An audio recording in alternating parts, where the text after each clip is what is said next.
আসসালামু আলাইকুম সবাইকে।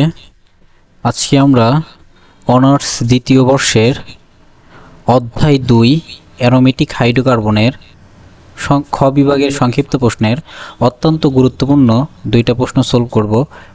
দুইটা আসার সম্ভাবনা 100% প্রায়।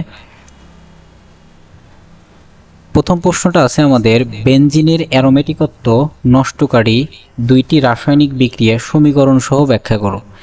এখন বেনজিনের অ্যারোমেটিকত্ব কিভাবে নষ্ট হয়? আমরা জানি এটা একটা বেনজিন,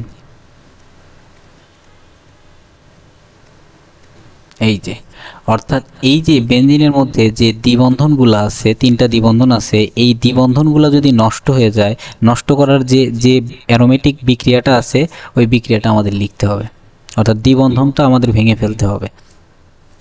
প্রথমে আসতেছে বেনজিনের অ্যারোমেটিকত্ব নষ্টকারী দুইটি রাসায়নিক বিক্রিয়া, একটা হচ্ছে হাইড্রোজেন সংযোজন বিক্রিয়া আর একটা হচ্ছে হ্যালোজেন সংযোজন বিক্রিয়া। তাহলে বেনজিনের অ্যারোমেটিকত্ব নষ্টকারী দুইটা বিক্রিয়া, একটা হচ্ছে হাইড্রোজেন সংযোজন বিক্রিয়া শিখবো আমরা, আর একটা হচ্ছে হ্যালোজেন সংযোজন বিক্রিয়া শিখবো। প্রথমে আসি হাইড্রোজেন সংযোজন বিক্রিয়া জিনিসটা কি, অর্থাৎ নিকেল চূর্ণ। তাহলে হাইড্রোজেন সংযোজন বিক্রিয়ায় আমাদের নিকেল চূর্ণ একটা প্রভাবক লাগবে।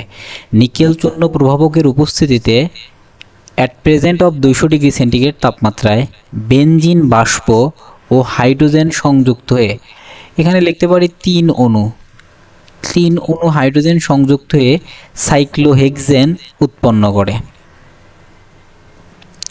এই যে সাইক্লোহেক্সেনটা উৎপন্ন করে, অর্থাৎ এই যে নিকেল চূর্ণ প্রভাবকের উপস্থিতিতে এই আমাদের বেনজিনকে যখন তিন অণু হাইড্রোজেন দ্বারা প্রতিস্থাপিত করে বা আক্রমণ করে, তখন এই যে নিকেল চূর্ণ 200 ডিগ্রি সেন্টিগ্রেড উপস্থিতিতে এখানে হচ্ছে এই দ্বিবন্ধনগুলা ভেঙে যায়।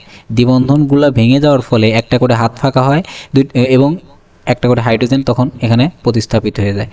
এই যে হাইড্রোজেনগুলা সংযুক্ত হয়েছে এটা হচ্ছে নন অ্যারোমেটিক যৌগ, এটাকে আমরা সাইক্লোহেক্সেনও বলতে পারি। তাহলে এটা ছিল হাইড্রোজেন সংযোজন বিক্রিয়া। তাহলে হাইড্রোজেন সংযোজন বিক্রিয়া আমাদের কি লাগছিল? নিকেল চূর্ণ প্রভাবক 200 ডিগ্রি সেন্টিগ্রেড তাপমাত্রা বেনজিন বাষ্পকে তিন অণু হাইড্রোজেনের সাথে আমরা সংযুক্ত করছিলাম। তাহলে অ্যারোমেটিক যৌগ থেকে আমরা তখন হচ্ছে নন অ্যারোমেটিক হাইড্রোকার্বন পাইছিল। এই যে বিক্রিয়াটা এটা হচ্ছে আমাদের অ্যারোমেটিকত্ব, বেনজিনের অ্যারোমেটিকত্ব নষ্ট করে দিছে, অর্থাৎ দ্বিবন্ধনগুলো যখন ভেঙে গেছে তখন সেটা অ্যারোমেটিকত্ব নষ্ট করে দিছে। এখন হ্যালোজেন সংযোজন বিক্রিয়া। এখন হ্যালোজেন সংযোজন বিক্রিয়ায় আমাদের উজ্জ্বল সূর্যালোক বা সানলাইটের উপস্থিতিতে এক অণু বেনজিন, এই যে এক অণু বেনজিন তিন অণু ক্লোরিনের সাথে, কয় অণু ক্লোরিনের সাথে? তিন অণু ক্লোরিনের সাথে সংযোজন বিক্রিয়া করে বেনজিন হেক্সাক্লোরাইড, এই যে এখানে বেনজিন হেক্সাক্লোরাইড বা গ্যামাক্সিন পাউডার, এই যে বেনজিন হেক্সাক্লোরাইডের আরেক নাম হচ্ছে গ্যামাক্সিন পাউডার উৎপন্ন করে। একত্রে তিনটি দ্বিবন্ধনকে ভাঙার জন্য তিনটি ক্লোরিন অণু ব্যবহার করা হয়। এই যে তিনটা দ্বিবন্ধনকে ভাঙার জন্য এখানে তিনটা ক্লোরিন অণু ব্যবহার করা হয়েছে এবং বেনজিন অসম্পৃক্ততা বিনষ্ট করে সম্পৃক্ত যৌগে পরিণত হয়। এটা ছিল একটা অসম্পৃক্ত যৌগ,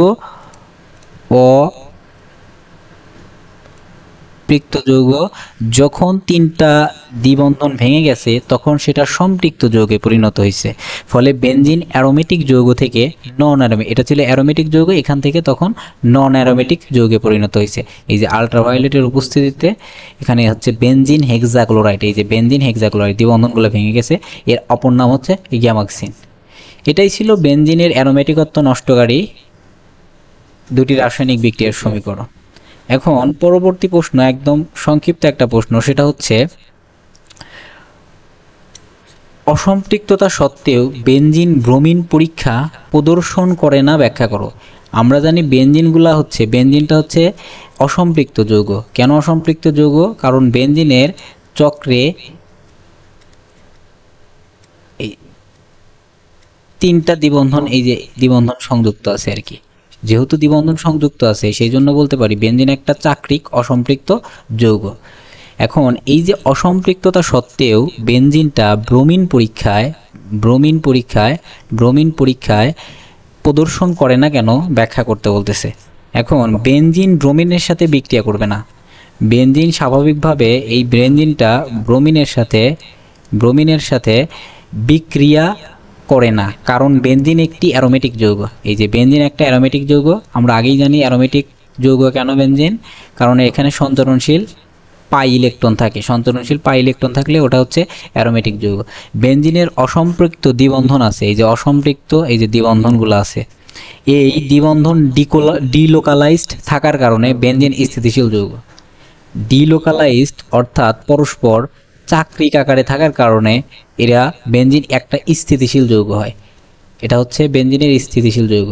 এর কিন্তু আবার হচ্ছে অনুরণন কাঠামো আছে বেনজিনের, সেই জন্য এটা একটা স্থিতিশীল যৌগ।